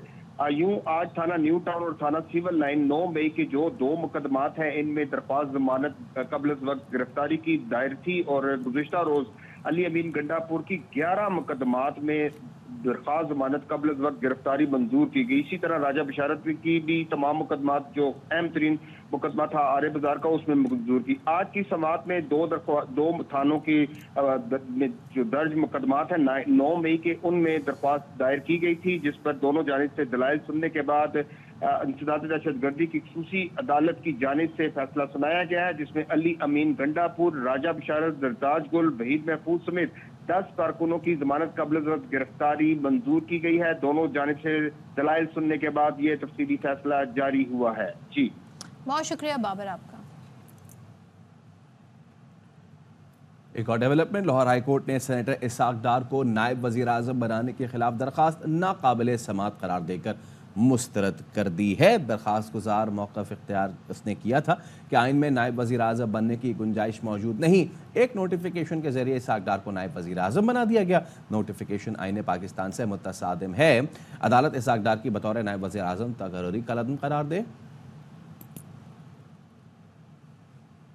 एक और केस के हवाले से आपको बताएं कि सेशन कोर्ट में सड़क ब्लॉक करके इश्तियाल अंगेज तकरीर के मुकदमे में लाहौर की सेशन कोर्ट ने फवाद चौधरी की उबूरी जमानत मंजूर कर ली है। अदालत ने 50,000 रुपए मचलकों के एवज अबूरी जमानत कंफर्म की।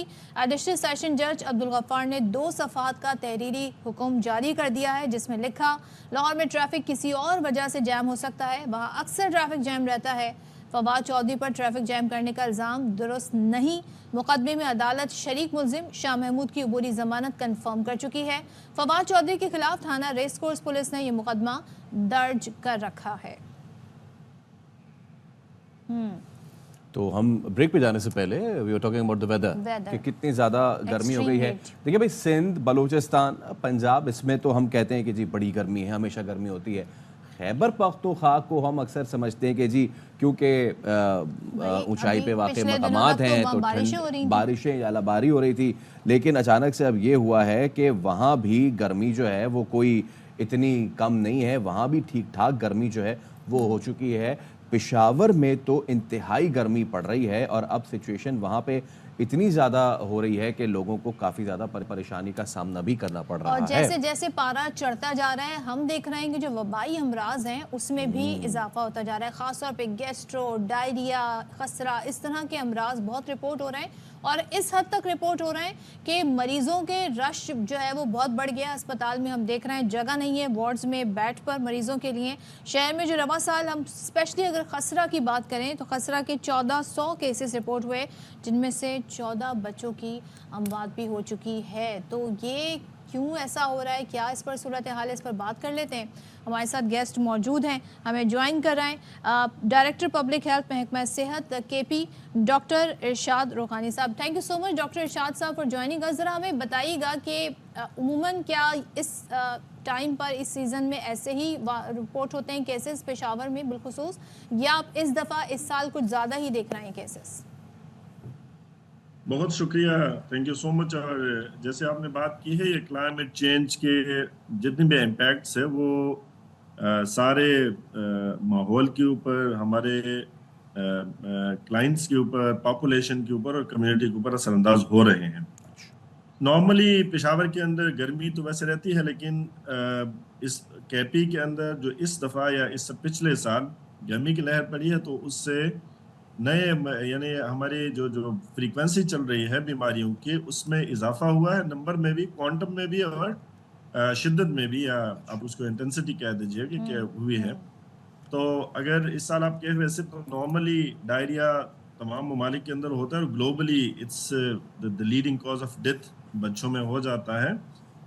स्टेटिस्टिक्स है ग्लोबली भी आप देख ले तो 780 मिलियन लोग ऐसे हैं दुनिया के अंदर कि जिनको एक्सेस नहीं है इम्प्रूव सैनिटेशन, ड्रिंकिंग वाटर की तरफ, और 2.5 बिलियन लोग ऐसे हैं कि जो वैसे जो बेसिक सैनिटेशन फैसिलिटीज़ को लेक कर रहे हैं उससे महरूम है। तो जब हमारे मुल्क के अंदर स्पेशली ये 2 चीज़ें, साफ़ पीने के साफ़ पानी और सैनिटेशन की सहूलत, वो भी निस्बतन ज़्यादा कंप्रोमाइज्ड है और जब गर्मियाँ बढ़ जाती है, हम एहतियात नहीं करते तो उससे इन बीमारियों में इजाफा हुआ है। एक्यूट डायरिया के केसेस 60,000, यानी अभी तो मौसम का आगाज़ है, लेकिन हमारे पास तकरीबन 61,000 केसेस KP के अंदर रिपोर्ट हो चुके हैं, जिसमें Peshawar is the leading district के जहाँ पर तकरीबन 10,000 डायरिया के केसेस बच्चों के अंदर, अडल्ट्स के अंदर, बड़ों और बच्चों सारे पॉपुलेशन के अंदर वो रिपोर्ट हुए हैं। इसी तरह फॉलोड बाय DI खान की जहाँ पर 6,000 केसेस है और नौशहरा के अंदर तकरीबन 5,000 केसेस हैं। तो ये जो तादाद है ये नॉर्मली जो पैटर्न है डिजीज़ का उससे कहीं ज़्यादा है और मल्टीफोल्ड ज़्यादा है। इसी तरह हम अगर देखें तो एक्यूट वाटरी डायरिया, जिसको कॉलरा का हम नाम देते हैं, उसके तकरीबन 231 केसेस आए हैं, जो कि हमारे लिए एक बहुत बड़ी तादाद है, जिसमें डिफरेंट डिस्ट्रिक्ट्स है। मुमंद के अंदर कोई 36 केसेस आ गए हैं, खैबर डिस्ट्रिक्ट के अंदर 31 केसेस, एबटाबाद को इफेक्ट किया है, तकरीबन 12 केसेस वहाँ पर आ चुके हैं। सही है। तो ये हालात है। मीजल्स की आपने बात की, वैसे मीजल्स का उसके साथ ज़्यादा है नहीं, लेकिन वबाई अमराज है। हमारे पास तकरीबन 1500 केसेस इस साल में रिपोर्ट हुए हैं। और इन सारी सूरत हाल को जब हम देखते हैं तो इमर्जिंग वायरसेस और री इमर्जिंग वायरसेस, बैक्टीरियल डिजीजेस, उसमें इजाफा हुआ है। मैं बात इस पर करूँगा कि वो सारी चीज़ें जिसको हम प्रिवेंट नहीं कर सकते, उसको तो या कंट्रोलेबल नहीं है, उसको तो हम फिलहाल के लिए छोड़ देते हैं, लेकिन वो सारे काम की जो हम एहतियाती तदाबीर कर सकते हैं, जो हम अपने बच्चों को वो एहतियाती तदाबीर करा सकते हैं, उसमें हमें तवज्जो देने की ज़रूरत है। और कम्युनिटी को थोड़ा सा इस बात पे अवेयर भी होना चाहिए कि उनको पता हो कि कौन सी बीमारी की इनिशियली कौन से अलामात हैं, ताकि बच्चे को अगर वो बीमारी घर के अंदर वो अलामात शुरू हो जाते हैं तो हम फौरन उनको करीबी अस्पताल ले जाएं, कोई माहिर डॉक्टर के पास ले जाएं, बजाय इसके कि डिजीज अपना वो कोर्स ले ले, अपनी शिद्दत की तरफ बढ़े, फिर कॉम्प्लिकेशंस अराइज हो। उससे और पहले बाद ही में जो है उसको प्रिवेंट जो है करना चाहिए, बिकॉज पिशावर में इस तरह की चीज़ हो रही है। बहुत शुक्रिया आप हमारे साथ मौजूद थे। तो जो हम सोचते हैं वैसा होता नहीं है। हम समझते हैं ये है कि कराची में रहते हुए खैबर पख्तूनख्वा बहुत ठंडा है, ऐसा नहीं है, वहाँ गर्मियाँ हो रही हैं। अच्छा, और फिर वेदर बॉर्न डिजीज़ जो हैं वो भी बहुत ज़्यादा बढ़ती जा रही हैं। प्लीज़ वहाँ भी लोग जो है अपना लाजमी ख्याल रखें। अच्छा जी, तो ज़रा अब कराची की तरफ एक बार फिर आते हैं। अब सोचेंगे ऐसा वेदर है क्या, लोगों से कह रहे हैं जी आप ख्याल रखें, घर में ज़्यादा रहें, पानी का इस्तेमाल ज़्यादा करें। अब ज़ाहिर है पानी का इस्तेमाल वैसे भी गर्मियों में बढ़ जाता है। ऐसे में कराची में पानी अवेलेबल नहीं होगा। क्यों अवेलेबल नहीं होगा? क्योंकि तरक्याती काम होने पंपिंग स्टेशन में, जी हाँ, और इसके सबब 4 रोज़ तक पानी की फराहमी बंद रहेगी। अब कराची वाले होशियार हो जाएं।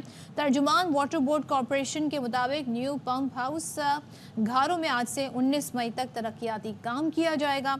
और तरक्याती काम का दौरानिया मजमूई तौर पर 72 घंटे हो गया है और इस दौरान पानी की फराहमी जो है वो नहीं हो सकी। यौमिया 13 MGD कमी का सामना होगा। यानी कि अब हो ये रहा है कि तरक्याती काम ये है क्या। देखिए, अगर आपको ये सिचुएशन है कि पानी नहीं आ रहा तो आप परेशान हो जाए, तो ये आप थोड़ा आसरा रखें कि भाई तरक्याती काम ये है कि पैनल और नए बरक़ी आलात नस्ब किए जा रहे हैं, आपके लिए किया जा रहा है। ये बाय द वे ये लाइनों में इससे पानी आएगा ना सदफ, इससे लाइनों में पानी आएगा। 2 दिन भी पानी बंद रहा था, वो वाला मामला भी था। अरे सुने तो ये घरों से लाइनों में पानी आता है। हाँ। कराची में लाइनों में पानी आता है।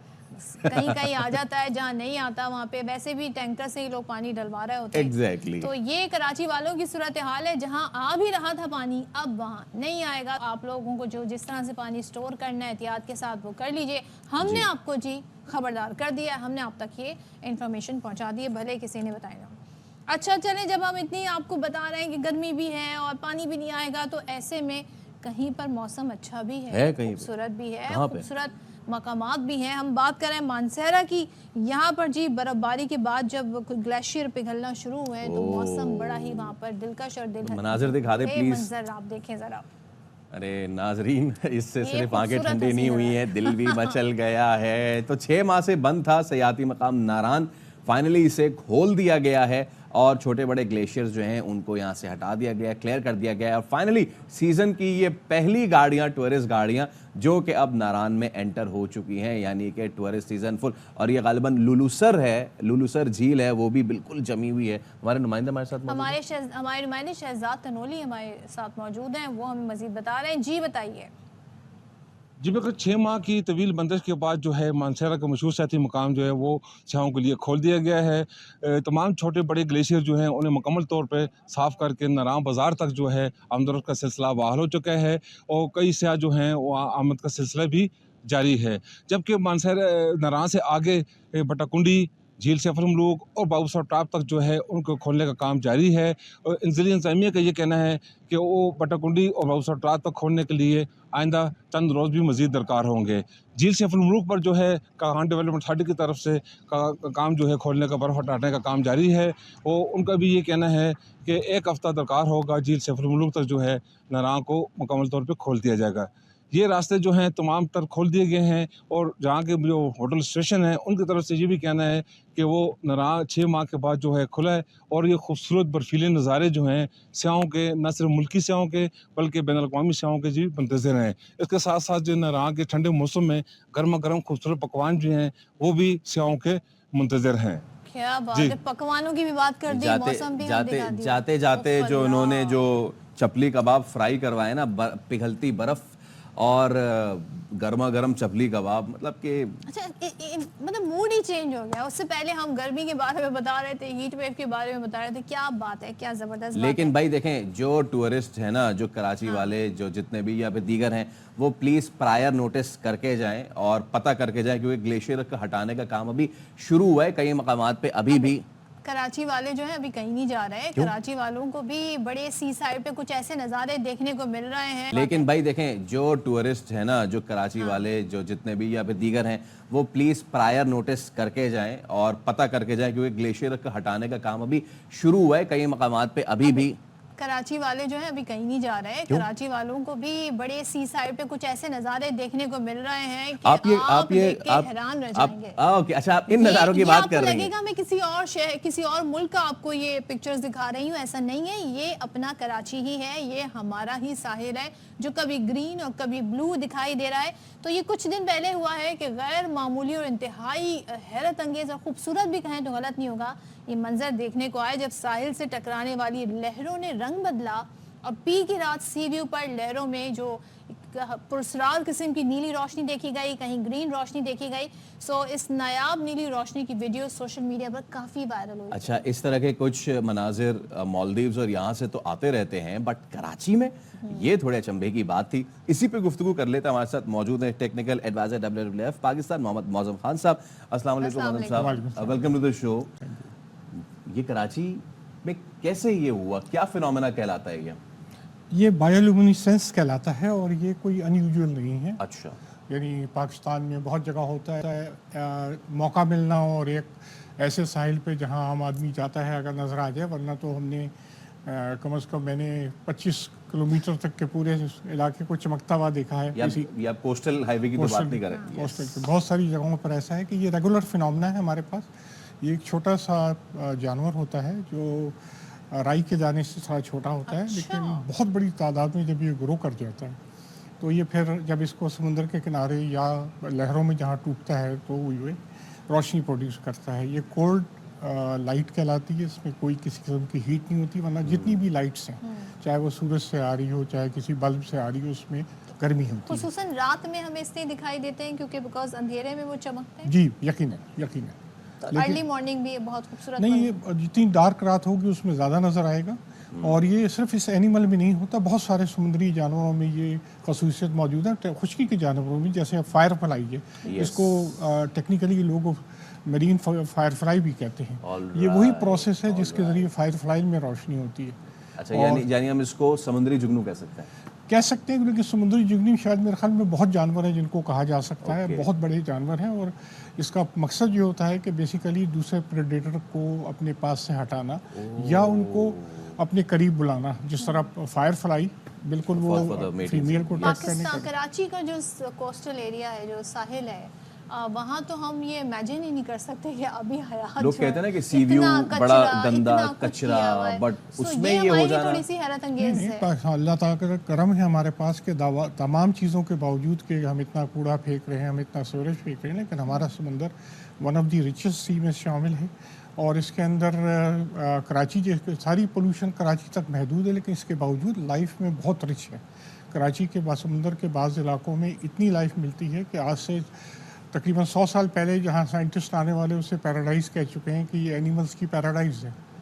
और आप मनोड़ा चले जाइए, मनोड़ा का रॉकी शोर है, हॉक्स बे का रॉकी शोर है, केप मॉन्स का रॉकी शोर है। आप जानवर काउंट नहीं कर सकते, लाखों की तादाद में जानवर मिलते हैं और इसमें बहुत सारे इस किस्म के चमकदार जानवर भी हैं। तो समुद्र में कमी नहीं है जानवरों की और हम बहुत खुशकिस्मत हैं कि हमारे अल्लाह ताला ने हमें एक बहुत ही रिच समुद्र दिया है।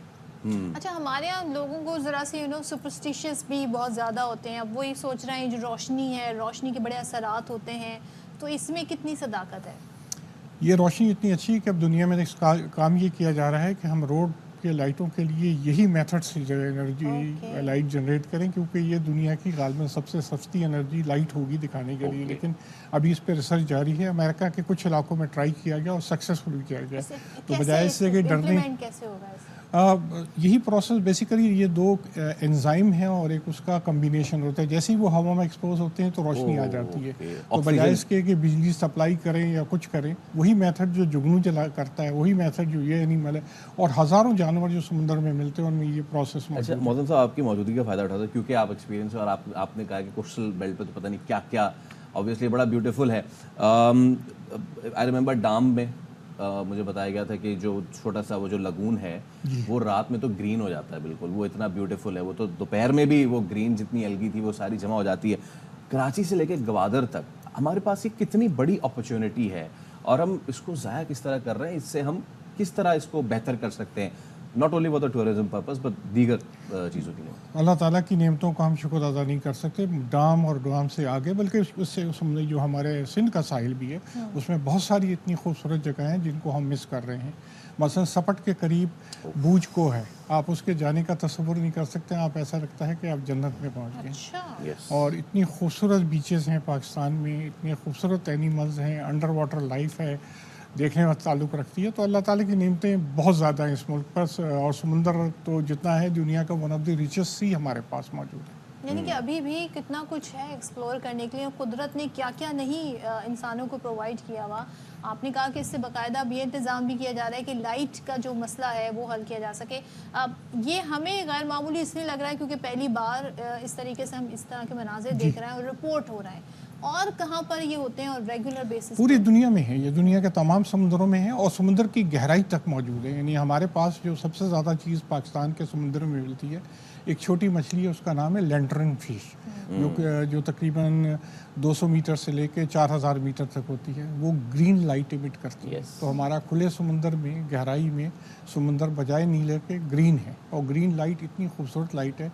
वो मछली इंतहाई मकरू शक्ल की अगर दिन को अगर देखें, लेकिन रात के वक्त तो जिस तरह ग्लो करती है और ग्रीन नज़र आती है, तो नेमतों की कमी नहीं है। और अभी हमारे पास टेक्नोलॉजी नहीं है कि हम इसको हार्वेस्ट करें। ईरान ने कुछ कोशिश की थी, कामयाबी हुई, लेकिन बहुत महंगी टेक्नोलॉजी है।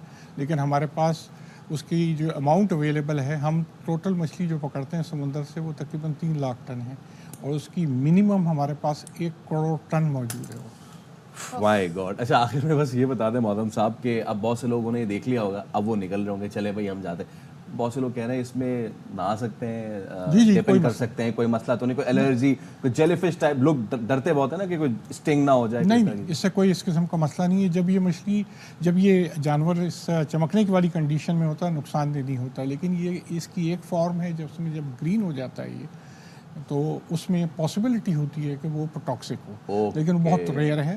पाकिस्तान में भी रिपोर्टेड है लेकिन बहुत रेयर। अदबी मेला जारी है और पहली बार ये जो लिटरेचर फेस्टिवल है ये क्वेटा में हो रहा है और ख़ास तौर पे हम देख रहे हैं कि जो अदीब हैं, शायर हैं, लिखारी हैं, इनकी जो कहते हैं ना जो सोच है वो नौजवान नस्ल तक पहुँच रही है। किन ख्यालात का इजहार ये कर रहे हैं, तो बातें हो रही हैं सियासी मौज़ूआत पर भी, समाजी इशूज़ भी डिस्कस हो रहे हैं, सेशंस हो रहे हैं। और अच्छी बात यह है कि बड़ी तादाद में लोग इन सेशंस में शरीक भी हो रहे हैं। तो पाकिस्तान लिटरेचर फेस्टिवल के आखिरी रोज़ कौन कौन से सेशंस होंगे ये हम जानेंगे हमारी नुमाइंदा अतिया अकरम से। अस्सलाम वालेकुम अतिया, बताइए कि कौन कौन से सेशंस आज होने जा रहे हैं, कौन कौन पार्टिसिपेट करने जा रहे हैं? गुज़िश्ता रात तो आई सौ मायरा खान भी वहाँ पहुँची थी।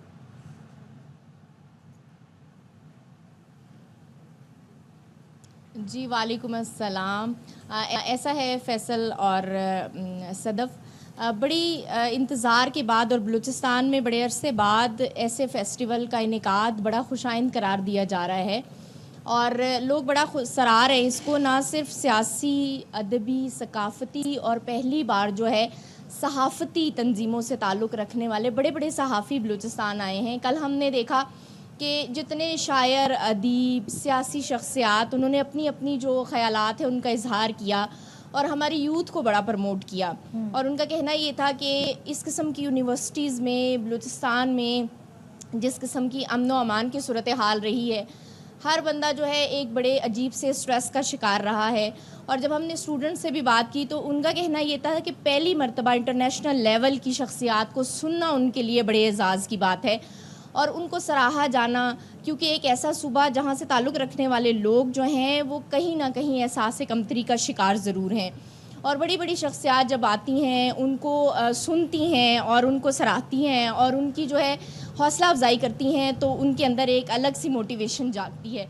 स्टूडेंट्स ने यहाँ पर बहुत सी तंजीमों की जानिब से जो है वो मुख्तलिफ स्टॉल्स लगाए गए, जिनमें सकाफ़त तो सबसे पहले है, उसके साथ साथ अदब की बात हो रही है तो किताबों के स्टॉल्स लगाए गए।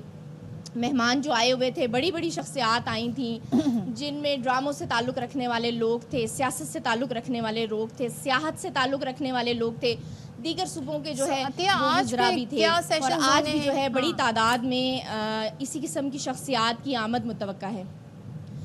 आज ऐसा है, आज तकरीबन शाम 6:30 बजे तक जो है वो मुख्तलिफ सेशंस होंगे, जिसमें सियासी, सकाफ़ती, मजहबी और उसके साथ साथ अदबी शख्सियात जो है और सहाफ़ती तंजीमों से ताल्लुक़ रखने वाले लोग भी आज शरीक होंगे। और आज फिर से जो है वो यहाँ पर स्टूडेंट्स के साथ उनके सेशन रखे जाएंगे, जिन वो मुख्तलिफ़ तरीक़ों से बलूचिस्तान की सकाफ़त को उजागर करेंगे। उसके साथ साथ सियासत पे बहस व मुबाहिसे होंगे, शायरी के कुछ प्रोग्राम भी मुतवक्का हैं। उसके साथ साथ हमारी बलूचिस्तान असम्बली की बड़ी शख्सियात यहाँ पर हैं, वो भी यहाँ पर स्टूडेंट्स के साथ जो है वो सेशन रखेंगे। स्टूडेंट्स ने कल भी इसको बड़ा सराहा और आज भी बड़ी तादाद में स्टूडेंट सुबह से ही यहाँ पर मौजूद है और उनका कहना ये है कि पहली मरतबा बलूचिस्तान में इतनी बड़ी शख्सियात के साथ मिलना उनके लिए बड़ी जो है वो एजाज़ की बात है। और उसको बड़ा सराहा है। उनका कहना ये कि लिटरेचर फेस्टिवल ना सिर्फ एक बार बल्कि हर 3 माह बाद होना चाहिए। बिल्कुल होना चाहिए। Thank you so much. Atiya हमारे साथ थी, हमें बता रही थी आज आखिरी रोज़ है और बड़े ज़बरदस्त सेशंस आज भी होंगे और इसका एक कामयाब इनेकाद हुआ, ये कहना गलत नहीं होगा। बहुत ज़बरदस्त ये चीज़ हो गई है और कोयटा में इस तरह की चीज़ें होती रहनी चाहिए, इतने अरसे से जो हुई नहीं थी। अभी हम एक ब्रेक ले रहे हैं, दोबारा हाजिर होंगे। स्टे विद अस।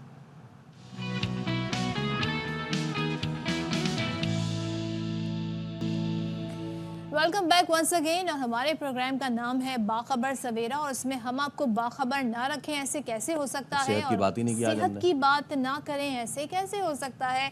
तो चलें जी, इस सेगमेंट का आगाज़ कर लेते हैं। कराची और हैदराबाद के जो सरकारी स्कूल्स हैं, अब वहाँ पर एक ऐसी मुहिम चलाई जा रही है जो कि बड़ी फ़ायदेमंद है।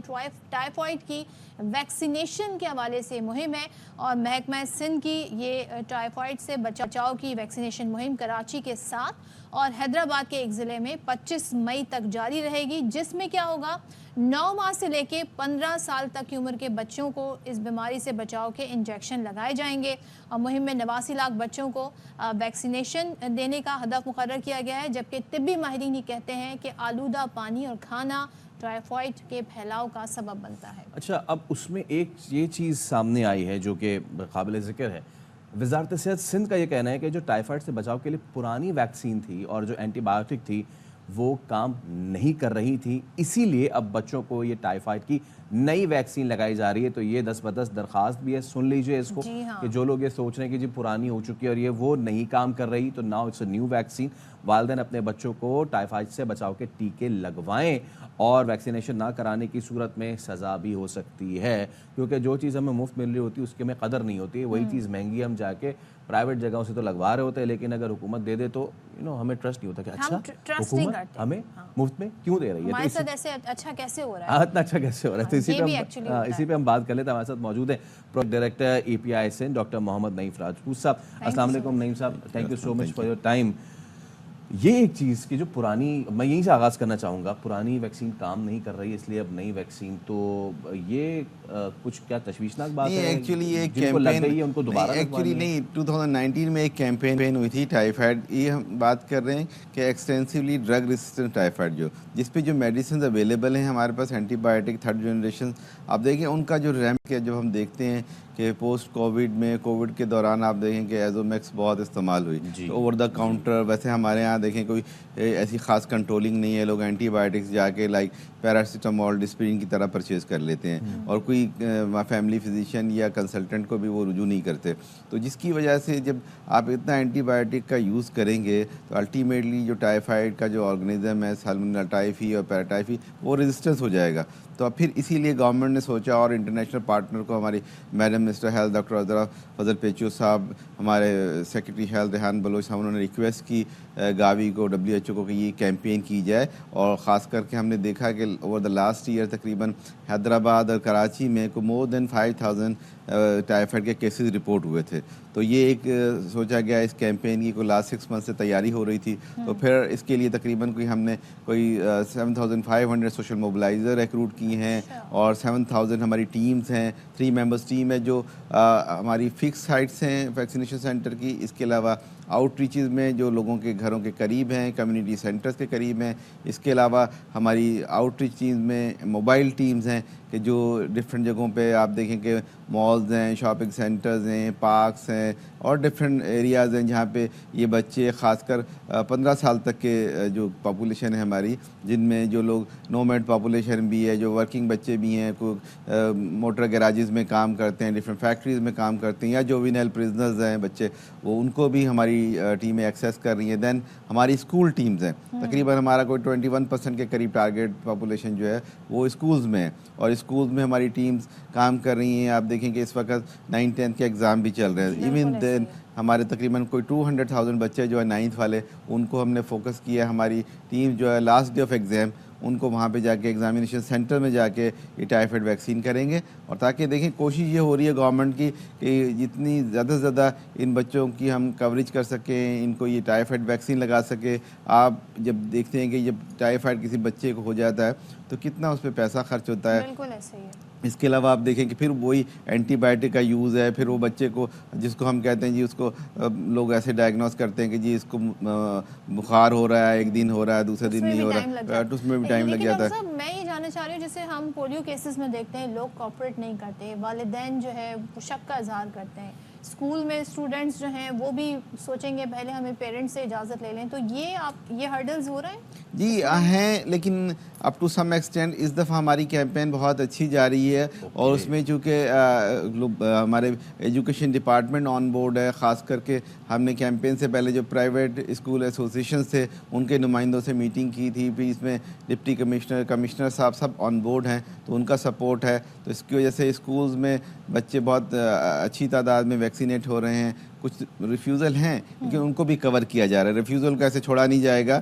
उनके साथ भी काउंसलिंग सेशंस हो रहे हैं, उनके पेरेंट्स से बातचीत हो रही है। और चूँकि जैसे आपने राइटली कहा कि सज़ा वाला मामला भी चल रहा है, तो Sindh government is the first government that has pass the resolution and law on that immunisation act pass हो गया, उसके रूल्स फ्रेम हो गए हैं ऑलमोस्ट। तो आप देखेंगे ये ना सिर्फ ये कि जो लोग वैक्सीन नहीं कराते, बल्कि इवन हमारा जो स्टाफ है, हमारे वैक्सीनेटर हैं, अगर वो डिलीजेंटली एफिशिएंटली अपनी ड्यूटीज़ परफॉर्म नहीं करते, उनके सुपरवाइज़र प्रॉपर तरीके से ड्यूटीज़ नहीं करते, तो उन पर भी ला इक्वली इम्प्लीमेंट होगा। ओके डॉक्टर साहब, ये मुझे बताएं, पेरेंट्स का सवाल ये आता है कि एक बार वैक्सीन करा ले बच्चों की, फिर वो ताउम्र टाइफाइड उन्हें नहीं होगा या फिर किसी एज में नहीं? देखिए, जो भी वैक्सीन कराई जाती है ना उसका कुछ लिमिट्स होता है, फिर बूस्टर डोजेज लगते हैं। इसकी 5 ईयर्स तक की कवरेज है, इम्यूनिटी हो जाएगी बच्चों में। फिर देखेंगे कि क्या सिचुएशन है और क्या सिलसिला आगे किया जा सकता है। तो ये एक कंटिन्यूस प्रोसेस है वैक्सीनेशन का, और ताकि लोगों को हेल्दी लाइफ स्टाइल और ख़ास करके वो जो बीमारियां हैं, जो वैक्सीन प्रिवेंटेबल डिजीज़ हैं 12, उनके लिए एफ़र्ट्स हो रही हैं ताकि लोगों का हेल्थ पे एक्सपेंस कम से कम हो, और हेल्दी लिविंग उनकी हो और हेल्दी नेशन हमारी परवान चढ़ सके। तो ये जो वैक्सीनेशन है इससे मुकम्मल बचाव होगा या किसी हद तक जो है मुतासर नहीं करेगा? नहीं, ये इसका बहुत अच्छी इसमें इम्यूनिटी डेवलप हो जाएगी बच्चों में। और ख़ास करके आप देखेंगे 2019 में हुई थी, तो एक किस्म का ये ना सिर्फ ये कि एक बूस्टर डोज के तौर पे भी काम करेगा, तो वो कोहार्ट भी होगा जो पहले वाला है। तो इस तरह से ये है कि एक अच्छी इनको प्रोटेक्टिव शील्ड मुयस्सर आ जाएगी इस पॉपुलेशन को। अच्छा, हम अगर इसकी कुछ वजूहात जानना चाहें कि क्यों होता है, आपने ये भी कहा कि जब तक एड्रेस करते हैं इस इशू को कि शुरू में फिर एंटीबायोटिक और ये सिलसिला लोग खुद सेल्फ मेडिकेशन शुरू कर देते हैं, तो होता क्यों है ये टाइफाइड? होता तो आप देख लें कि हमारे जो बिहेवियर्स हैं, ख़ासकर आप देख लें कि पानी हमें साफ़ पानी नहीं मिलता है, फिर हमारी जो ईटिंग हैबिट्स हैं कि वो जिस किस्म के हम ठेले वालों से और अनकुक्ड सेमी कुक्ड चीज़ें खाते हैं, फिर आप देख लें कि जो ठेलों पे फ्रूट्स है अनकवर्ड होते हैं। हम गो के हमारे यहाँ डिफरेंट अथॉरिटीज़ फूड अथॉरिटीज़ वगैरह भी काम कर रहे हैं। बट असल तो बात ये है कि लोगों में जब तक अवेयरनेस नहीं आएगी अपने बारे में, अपने हेल्थ इश्यूज़ के बारे में कि क्या चीज़ किस टाइम पे लेनी है या नहीं लेनी है और किस तरह से अपने आप को ख़ुद प्रोटेक्ट करना है। देखिए, हम पानी पी रहे हैं तो आँखें अल्लाह ने दी हुई है, तो हमें देखना है, खाना है तो इससे देखें कि भाई क्या चीज़ हमें ख़राब फील हो रही है, वो किस एनवायरनमेंट में पड़ी हुई है, कहाँ हैं, 2-3 दिन की चीज़ें पड़ी हुई हैं, बिक रही हैं, हम खा रहे हैं, तो ये सारी चीज़ें हैं ना, तो इसको हम देखेंगे, ख़ुद से थोड़ा सा अपना ख्याल रखेंगे तो बहुत सारी चीज़ें जो हैं हम अपने हेल्थ हाइजीन बेहतर करके इन बीमारियों से, ख़ासकर पर्टिकुलरली टाइफाइड से बच सकते हैं। ठीक है, ठीक है, thank you so much. Doctor Naeem Rajput हमारे साथ थे और ज़बरदस्त ये मुहिम है, इसमें हमारी भी गुजारिश है पेरेंट्स से कि वो बढ़ चढ़ कर कोऑपरेट करें। ज़ाहिर है जिस तरह का हम हमारा एनवायरनमेंट है, जिस तरह डॉक्टर साहब ने भी इशारा किया, जिस तरह की हम हाइजीनिक चीज़ें खाते हैं, पानी जिस तरह का पीते हैं, तो इससे ख़तरात बढ़ जाते हैं। वैक्सीनेशन कवर करेगा और कहते हैं ना कि एहतियात बेहतर है, इससे बेहतर कि आप डॉक्टर के पास जाएं, बीमारी हो जाए फिर दवाएं खाएं, इससे बेहतर है कि आप ये वैक्सीनेशन करें। राइट। अच्छा, कुछ डेवलपमेंट्स आपके साथ शेयर करनी है। इंसदाद दहशतगर्दी अदालत में जजेस की अदम तैनातियों के केस की समाअत। लाहौर हाई कोर्ट ने खुसूसी अदालतों में जजेस तैनाती के लिए कायम कमेटी को कल तलब कर लिया है। तो आबिद खान से जान लेते हैं मजीद डिटेल्स क्या हैं। जी आबिद, बताइए। जी बिल्कुल जी, chief justice Lahore high court Malik Shahzad Ahmed ने केस की समाअत की और अदालत में कल जो है वो जजेस की तैनातियों के लिए कायम कमेटी को तलब कर लिया है। चीफ जस्टिस ने करार दिया कि मजीद ताखीर होने पर वज़ीर आला को बुलाना पड़ा तो उनको भी बुला लिया जाएगा। काबीना के इंचार्ज की हैसियत से फैसला तो वज़ीर आला करना है, वज़ीर आला नहीं करना है। जजेस तैनाती में ताखीर पर अदालत वज़ीर आला को नहीं बुलाना चाहती। अदालत ने मुशावरत के तरीक़ाकार के तहत की जाने वाली जजेस की तैनातियों का तमाम रिकॉर्ड भी तलब कर लिया है। अदालत ने एडवोकेट जनरल पंजाब को कहा कि अगर कानून में मुशावरत का कहा गया है तो खुली अदालत में आकर करें, हम यहाँ इंसाफ करने के लिए बैठे हैं। अगर निज़ाम इसी तरह चलाना है तो एक तरमीम करके सब कुछ खत्म कर रहे। अदालत ने एडवोकेट जनरल पंजाब को कहा कि जब हमारा किसी सियासी जमात से ताल्लुक नहीं तो आप भी पार्टी ना बने, आप खुली अदालत में बात करने से क्यों डरते हैं। अदालत ने करार दिया कि अदालती रिकॉर्ड मौजूद है कि एडवोकेट जनरल पंजाब ने जजेस तैनातियां जल्द करने की यकीन दहानी कराई थी। हमने दर्जनों खत लिखे मगर उसके बावजूद तैनातियां नहीं हुई। ये अमल वाज़ेह तौर पर तौहीन अदालत है। जब नैब का कानून खत्म कर दिया गया तो फिर जो है एक तरमीम करके इन अदालतों को भी खत्म कर दिया जाए। अदालत ने करार दिया कि जो है वो अदालत में पेश होने वाले लाअफसरान को जिम्मेदारी का सबूत देना चाहिए, बार बार बयानात न बदले जाए और अपने मर्जी के जजेस लगाने के लिए मशावरत का कह रहे हैं, जो कि वाज़ेह तौर पर तौहीन अदालत है। इस पर जो है वो अदालत ने केस की समाअत कल तक मुलतवी कर दिया है और जजेस की तैनातियों के हवाले से जो कमेटी है उस कमेटी को कल पेश होने के अहकाम जारी किए हैं। जी कर देते हैं। वज़ीर आज़म शहबाज शरीफ ने हुकूमती माशी टीम में इजाफे की मंजूरी दे दी है और लाहौर से मुंतखब MNA हैं अली परवेज़ मलिक को वज़ीर मुमलिकत बराए ख़जाना बनाने का फ़ैसला किया गया है। सदर आसिफ जरदारी अली परवेज़ मलिक से कल हलफ लेंगे तो माशी टीम मज़ीद एक्सपेंड होने जा रही है। लाहौर से मुंतखब होने वाले MNA हैं अली परवेज़ मलिक, उनको वज़ीर मुमलिकत बराए ख़जाना बनाया जाएगा। ये फ़ैसला हुआ है और सदर आसिफ जरदारी अली परवेज़ मलिक से कल हलफ लेंगे। इससे पहले भी हम देख रहे थे कि जो माशी टीम है उसमें भी इजाफा हुआ और बड़ी डिफरेंट इस बार जो हुकूमत की माशी टीम है वो है। उमूमन इसहाक डार साहब वज़ीर ख़जाना हुआ करते थे, इस बार ये बड़ी तब्दीली है कि वो वज़ीर ख़जाना नहीं बल्कि नायब वज़ीर आज़म और वज़ीर ख़ारजा हैं। शुएब निज़ामी हमारे साथ मौजूद है, उनसे बात कर लेते हैं। जी शुएब, बताइए। जी, कैबिनेट के अंदर जो है तोसी का फैसला किया गया है और माशी टीम में जो है वो इजाफे की मंजूरी प्राइम मिनिस्टर ने दे दी है।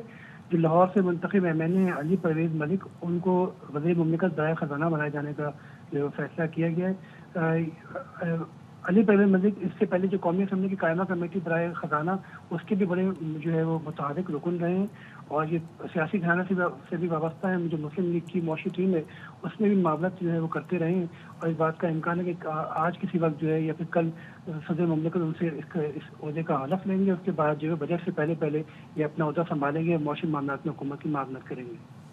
ठीक है, बहुत शुक्रिया शुएब निज़ामी। चलिए अब ज़रा कुछ फूल और खुशबू बात कर लेते हैं इसकी। हर इंसान को ये पसंद होती है ऑब्वियसली।